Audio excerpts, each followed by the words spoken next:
Okay, so a few days ago, NVidia dropped Nemotron, the new large language model. However, it also brings the first time that someone in the last period, some company has tried an entirely novel architecture for a large language model. That's why it's so important. So, what NVIDIA did here is they created a hybrid model in which we have this Mamba model combined with a typical transformer attentional model. So what this Mamba model is, it's actually a faster version uh, of doing the same thing that the transformer would, but doing it much, much faster. Why? Because transformers actually use these vector computations where you have vectors versus vectors, and then you get the matrices, and then these matrices are also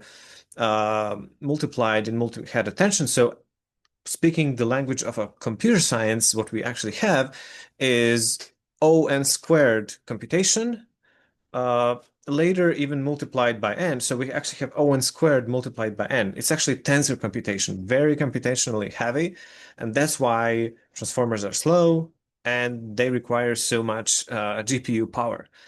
What Mamba does, it's more similar to recurrent neural network. It's like an upgraded version of a recurrent neural network. So it actually behaves sequentially when we do the computation. So it's linear ON, which is much less computationally expensive, and very importantly, this sequential computation like sequential computation of tokens, in this case, actually allows for very, very large context windows. So Nemotron, even though it's a 30 billion parameter model, effectively just 3.5 billion because it's a mixture of experts, such a small model compared to other gigantic models actually has a context window of 1 million tokens, which is amazing.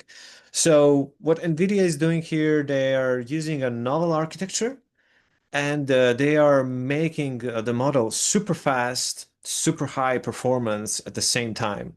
So it's a comparable performance to the best large language models out there, but many, many times faster, which with much less parameters. So just 3 to 3.5 billion parameters active at the inference because they use a mixture of experts. So when you actually do the inference, when you make predictions and talk to the model, entire model is not active at all times. Only parts of the model are active, which makes it even faster. So you actually have a combination of